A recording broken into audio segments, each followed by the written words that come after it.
হবে। প্রিয় হাজিরিন, আমার আল্লাহ তো ইসমাইলের জবাই দেখতেন না, তার রক্ত প্রবাহ দেখতেন না। আমার আল্লাহ আবার দেখতে চান হযরত ইব্রাহিমের তার সন্তানের মূল্য বেশি না আল্লাহর হুকুমের দাম তার কাছে বেশি। আল্লাহ দেখতে চান আমি যে ইসমাইলকে বললাম সৎ সন্তান, ধৈর্যশীল সন্তান, আমি দেখব ইসমাইলের কাছে তার জীবনের মূল্য বেশি না আল্লাহর হুকুমের দাম বেশি। আজকে দেখেন আমাদের কাছে আল্লাহর হুকুমের দাম কেমন। আল্লাহ পাক প্রত্যেক বাবাকে তার সন্তান, স্ত্রী, তার পরিবারের দায়িত্বশীল বানিয়েছে। আল্লাহ নামাজ ফরজ করেছেন বাপের জন্য, ছেলের জন্য, স্ত্রীর জন্য। এখন বাপ যদি নামাজে যায় আর সন্তান যদি চিন্তা করে কষ্ট পাবে, কেবল 3টা বাজে ফেসবুক চালায়া ছেলে ঘুম আসলে কাঁচা ঘুম, এই ছেলেরা যদি এখন ফজরে উঠাই দেই তাহলে ছেলের কষ্ট হবে। তাহলে মনে রাখতে হবে পরীক্ষায় পাবে, কারণ তার কাছে সন্তানের আদর এর মূল্যায়ন বেশি, আল্লাহর হুকুমের মূল্যায়ন অবজ্ঞা করল।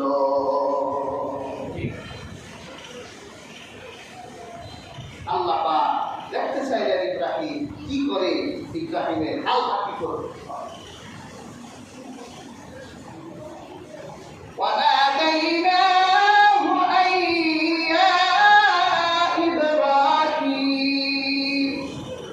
আমি ইব্রাহিমকে ডাক দিলাম, ও ইব্রাহিম। ইব্রাহিম তো ছুরি নিয়ে সন্তানের গলায় ছুরি লাগিয়ে দিয়েছে। আল্লাহ রাব্বুল আলামিন তৎক্ষণাৎ হযরত জিবরীলকে বলল, জিবরীল তুমি বেহেশত থেকে একটা রুম বানিয়ে যাও, হযরত ইসমাইলের ছুরি যেই গলার কাছে লেগেছে ইসমাইলের গর্দান সরাই দাও, জান্নাতি লম্বা ছুরির নিচে ঢুকাই দাও। হযরত ইব্রাহিম যখন ছুরি মেরে দিলেন, চোখ তো তার বাঁধা, আল্লাহর হুকুম পালন করতে হবে। তিনি আল্লাহর হুকুম পালন করতে গিয়ে যখন ছুরি চালাই দিলেন আর ইসমাইলকে ফেরেশতা জিবরীল সরাই দিলেন, জান্নাতের দুর্বা জবাই হয়ে গেল। হযরত ইব্রাহিমের চোখ খোলা হলো। হযরত ইব্রাহিম দেখে ইসমাইল পাশে দাঁড়িয়ে আছে, জান্নাতের দুর্বা জবাই হয়ে গেছে। আল্লাহ বলেন, নাদাইনা ওয়াইয়া ইব্রাহিম কদ সাদ্দাকতার রুইয়া ইন্না কাযালিকা নাজজিল মুহসিনিন। ইব্রাহিম, তুমি তো তোমার স্বপ্ন সত্যে পরিণত করেছ, এজন্য আমি মুহসিনদেরকে এভাবেই পুরস্কার দিই। সুবহানাল্লাহ। প্রিয় হাজিরিন, 10 জিলহজ হাজিরা যখন হজ সমাপ্ত করে 10 জিলহজে তারা ওই যে মিনায় যে জায়গায় হযরত ইব্রাহিম তার ছেলেরা জবাই করেছিলেন ওই জায়গায় প্রত্যেক হাজিকে যেতে হয়, তারাও জবাই করবে। আল্লাহ রাব্বুল আলামিন কুরআনে বলে, ওয়াতাওয়াক্কালা আলাইহি ফিল আখিরিন, আমি পরবর্তীদের জন্য স্মৃতি হিসেবে রেখে দিলাম। এরপর থেকে যত উম্মত এই পৃথিবীতে এসেছে সমস্ত উম্মতের জন্য আল্লাহ সমস্ত বান্দাদের জন্য হালাল পশু জবাই করা আল্লাহ রাব্বুল আলামিন ওয়াজিব করে দিয়েছে। হযরত ইব্রাহিম তার ছেলেকে বিদায় নেওয়ার সময় শয়তান 3 বার তাকে ধোঁকা দিতে চেয়েছে। তিনি 7টা করে পাথর শয়তানকে মেরেছে। এই জন্য হাদিস আমরা হজ করতে গেলে তারা ওই মিলাতে ওই শয়তানদের পাথর নিক্ষেপ করে। আসলে ইব্রাহিমের স্মৃতিকে আল্লাহ বাঁচিয়ে রেখেছে। সুবহানাল্লাহ।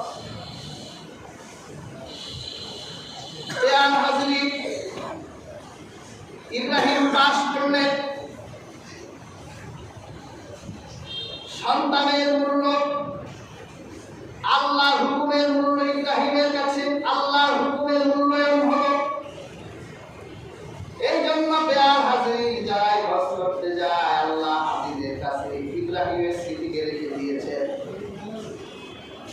দেয়ার হাজিরি আল্লাহ রাব্বুল আলামিন আবার পরীক্ষা করলেন। এই সন্তান যখন বিয়ের বয়স হলো, ইব্রাহিম তো সিরিয়া চলে গেছেন পরীক্ষা দিয়ে।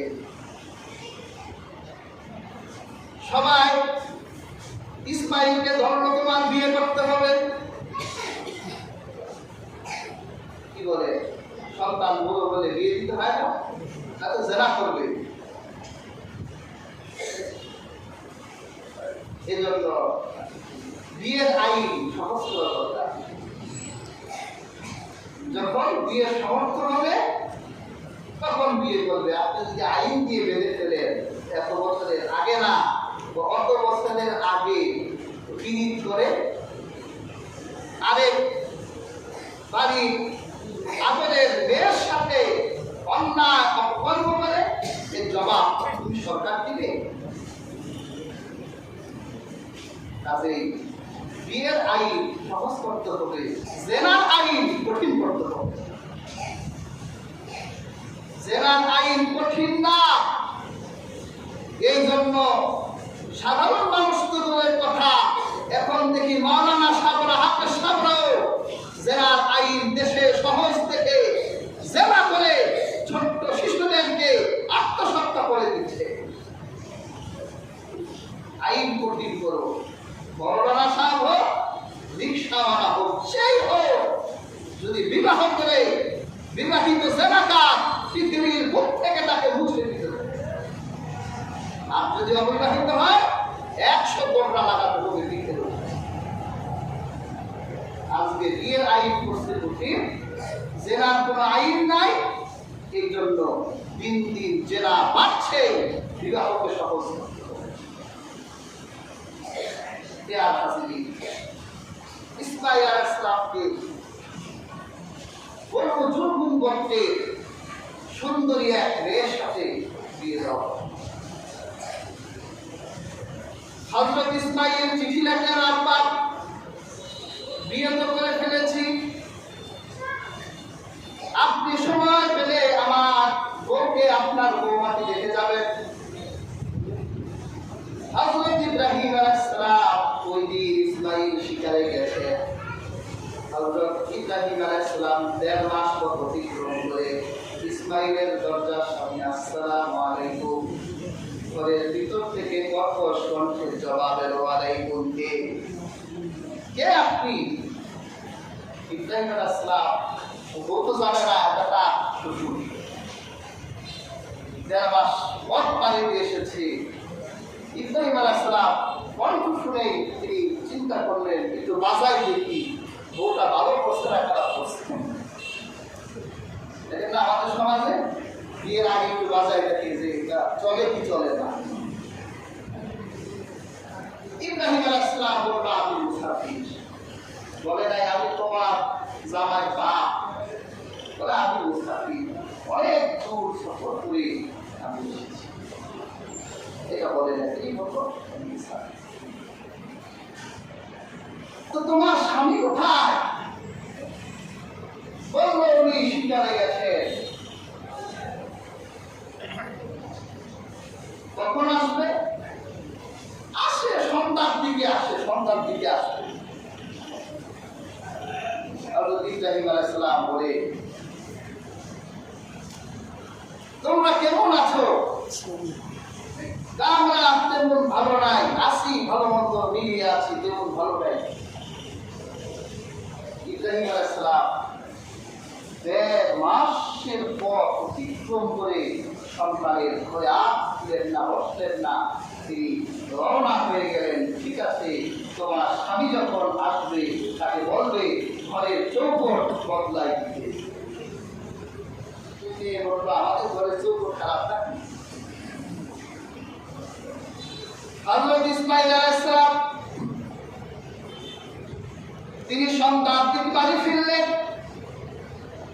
আর হাজিরিন মনে রাখবেন, নবীরা যে রাস্তায় চলে ওই রাস্তায় নবীদের সম্মানের খুশবু ঘ্রাণ প্রবাহিত হয়।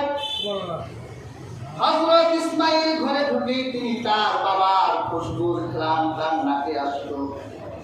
স্ত্রীকে বলল, কে স্ত্রী, আমার বাড়ি কে এসেছিল? ঘরে এক মুসাফির এসেছিল। কি বলল? আমরা কেমন আছি জিজ্ঞাসা করলো, তুমি কোথায় জিজ্ঞাসা করলো, জবাব দিলাম কেমন আছি, বললাম ভালো মন্দ মিলিয়ে আছি।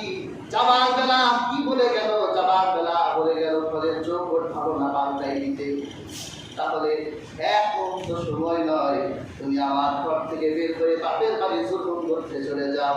ওই মুসাফির ব্যক্তি কেউ ছিল না, আমার বাবা ছিল 1.5 মাস পথ পাড়ি দিয়ে এসেছে, তোমার ঘরে বসে একটু বিশ্রাম নিত, কিন্তু তোমার কণ্ঠের কণ্ঠস্বরতা আর আল্লাহর প্রতি তোমার শুকরি, আল্লাহর প্রতি অকৃতজ্ঞতা দেখে আমার বাবা বুঝলেন আমার সন্তানের জন্য এই বউ ভালো না। যাও তুমি এখন চলে যাও। কি বলেন, আমাদের দুনিয়া তো সেম। 40 বছর পরে জিজ্ঞাসা করবে, কিচ্ছু পাই নাই এই গুলার পরে, কিচ্ছু দিতে পারে নাই, জীবন গেছে, যৌবন গেছে, সবই গেছে। আবার দেখবেন স্বামীর ঘরে ভালো আছে, পরকিয়া করে শয়তানের সাথে, ওটা যা কামাই করে সব এড়িয়ে দেয়, পরে ওর সাথে যখন যায় গিয়ে দেখে কিছু দেয়। পেয়ার হাজিরি, এই অকৃতজ্ঞতা স্বামীর প্রতি, এই অকৃতজ্ঞতা মহিলাদেরকে জাহান্নাম পর্যন্ত নিয়ে যায়।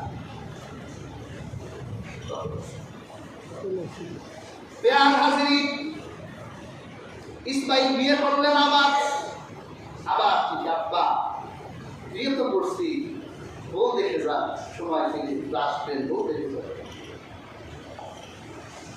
হযরত ইব্রাহিম আলাইহিস সালাম আবার 1.5 মাস পথ পাড়ি দিয়ে একদিন ইসমাইলের বাড়ির সামনে এসে সালাম দিলেন, আসসালামু আলাইকুম।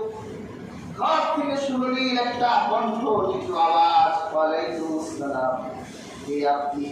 আমি এক মুসাফির, তোমরা কেমন আছো? আলহামদুলিল্লাহ ভালো আছি। তোমার স্বামী কোথায়? আমার স্বামী শিকারে গেছে। তোমরা কি খাও? গতবার আমি প্রশ্ন করে না কি খাও, কারণ ওর ভিতরে অকৃতজ্ঞতা দেখেছিল। এবার ইব্রাহিম প্রশ্ন করলেন, তোমরা কি খাও? আমরা পানি খাই আর আমরা গোশত খাই। সুবহানাল্লাহ। রাসূলুল্লাহ বলেছেন গোশত বেহেশতের খাবার। সুবহানাল্লাহ।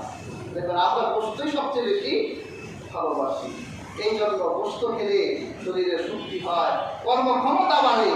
এই জন্য সপ্তাহে 1 দিন হলেও গোশত খাওয়া দরকার। যার সামর্থ্য নাই তার দোয়া করা বেশি, আল্লাহ গোশত খাওয়ার সামর্থ্য দেয়। আর যে প্রত্যেক দিন গোশত খায়, রাসূলুল্লাহ বলেছে তার ঘরে যেন আল্লাহর অভিশাপ না হয়। প্রত্যেক দিনও গোশত খাওয়া যায়, সবই খাওয়াতে হবে সন্তানকে। আজকে আমাদের সন্তানদের সমস্যা, এরা গোশত ছাড়া কিছু খাবে না, এই জন্য মাথায় বুদ্ধি হয় না, সব খাইলে বুদ্ধি করছে। হযরত ইব্রাহিম আলাইহিস সালাম তিনি তার পরিচয় এই বউকেও দিলেন না। তিনি বললেন, আল্লাহ শুকর যে তোমরা পানি গোশত খাও, শুকনো পানি খাও, তাহলে ঠিক আছে, তোমার সন্তান, তোমার স্বামী যখন বাড়ি ফিরবে তাকে বলবে ঘরের চৌকটটা ভালো, এটা যাতে সে। ইসমাইল বাড়ি এলেন, তাকে তার খুশবুর ঘ্রাণ, স্ত্রী আমার কে এসেছিল, এক মুসাফির এসেছিল, কি বলেছে আমরা কেমন আছি, আল্লাহ শুকর আদায় করেছি। যাবার বেলা বলে গেল ঘরের চৌকট ভালো, এটা যেন দেখে যায়। স্ত্রী, তুমি যাও সেই মুসাফিরকে, ওই মুসাফির হলো আমার বাবা ইব্রাহিম, সিরিয়ার নবী, তিনি ঘরের চৌকট দ্বারা তোমাকে বুঝিয়েছে, তুমি আল্লাহ শুকর আদায় করেছো, বলেছে এই স্ত্রী তোমার জন্য পারফেক্ট, এটাই তোমার জন্য পারফেক্ট। প্যার হাজরি, সর্বশেষ এলান, তিনি আল্লাহ সুবহানাহু ওয়া তাআলা ইব্রাহিমকে আবার পরীক্ষা করলেন, যে পরীক্ষা তার জন্য সবচাইতে আজীবন পরীক্ষা ছিল। আল্লাহ তাআলা ইব্রাহিমকে নির্দেশ দিলেন, এবার তোমার সন্তানকে নিয়ে তোমরা পিতা পুত্র 2 জন সেই শহরে অবলা এক নারীর কাছে তোমার সন্তানকে আমি রেখে দিয়েছিলাম, যে শহরকে আমি চাষাবাদ করার